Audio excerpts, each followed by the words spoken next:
मंत्रों के माध्यम से वैराग्यता जागृत करनी है। जबरदस्ती क्यों वैराग्यता जागृत करनी है? वैराग्य अवस्था भीतर की एक भावना है, भीतर की एक अवस्था है।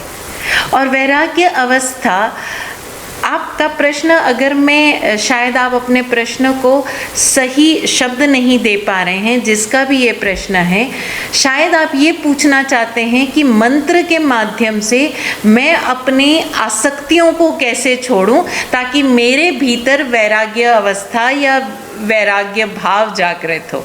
शायद ये मंतव्य इस प्रश्न का।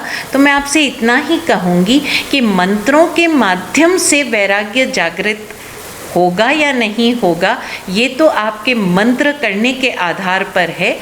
उसका एक तरीका ये है कि अपने आप के साथ इतने स्ट्रिक्ट मत बनिए, अपने आप के साथ लाठी लेकर पीछे मत पड़ जाइए।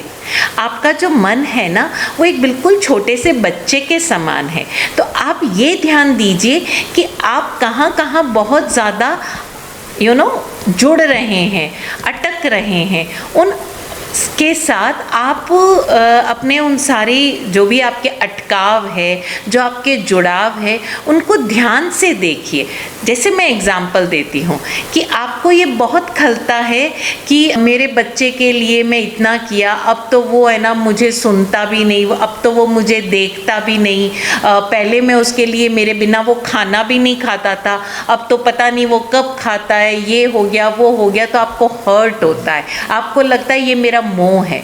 बिल्कुल है, लेकिन उस मोह से अपने आप को दुखी मत कीजिए, अपने आप को घृणा से मत देखिए, अपने आप को हीन भाव से मत देखिए। बड़े प्रेम पूर्वक अपने मन को, जो वो आपका माँ का मन है ना, उसको अपने सामने रखिए और बात कीजिए उससे। देख, तेरा कर्तव्य था, तूने बड़े प्रेम पूर्वक अपने बच्चे का पालन पोषण किया। तू यही तो चाहती थी कि तेरा बच्चा स्ट्रांग बने, तेरा बच्चा जीवन में आगे बढ़े। बढ़ गया ना, अब उस बच्चे को बड़ा होने दे, अब उस बच्चे को माँ बनने दे, अब उस बच्चे को बाप बनने दे। तेरे लिए वो बच्चा बच्चा ही रहेगा, लेकिन उस बच्चे का जो बढ़ता हुआ रूप है उसको तो देख।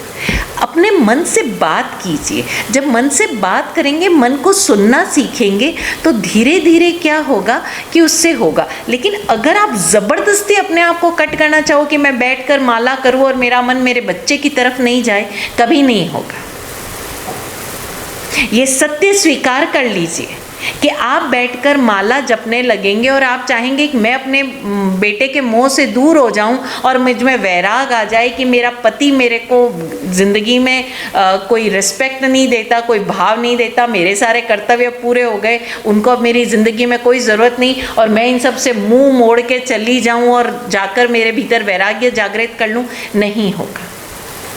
आपको समझना होगा कि ये जो मेरे कर्तव्य है, इनको मैं पूरा करूं, लेकिन बदले में कोई अपेक्षा ना रखूं। तो धीरे धीरे उन अवस्थाओं से बाहर आकर अपने आप को देख पाओगे। प्रॉब्लम ये है, जैसे मैंने अभी आपसे कहा, कि आप अनेकांत दृष्टि से देखें। हमारी दृष्टि कहाँ अटक जाती है? माँ के रूप पर। हमारी दृष्टि अटक जाती है पत्नी के रूप पर। उसके अलावा आपकी क्या और रोल्स हैं स्वयं? जैसे अभी मेरे को 2-3 नाम दिख रहे हैं कि मैं साधना हूँ। ये साधना क्या सिर्फ माँ है, सिर्फ पत्नी है? अरे इसके अलावा साधना क्या क्या है? इसके अलावा राश्री क्या क्या है? इसके अलावा प्रीति क्या क्या है? ज़रा ये तो जानो। कुछ नहीं।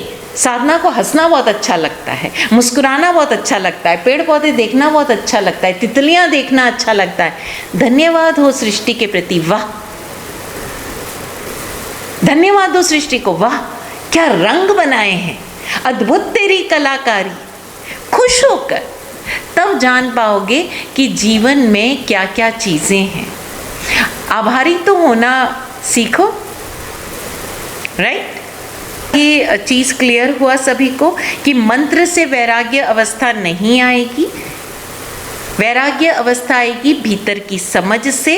तो अपने मन को कंट्रोल करके मंत्र जाप में नहीं लगाना है, किसी भी प्रकार के मंत्र जाप में, नमोकार में भी नहीं और किसी प्रकार में भी नहीं। मन को सुनकर आगे बढ़ना है।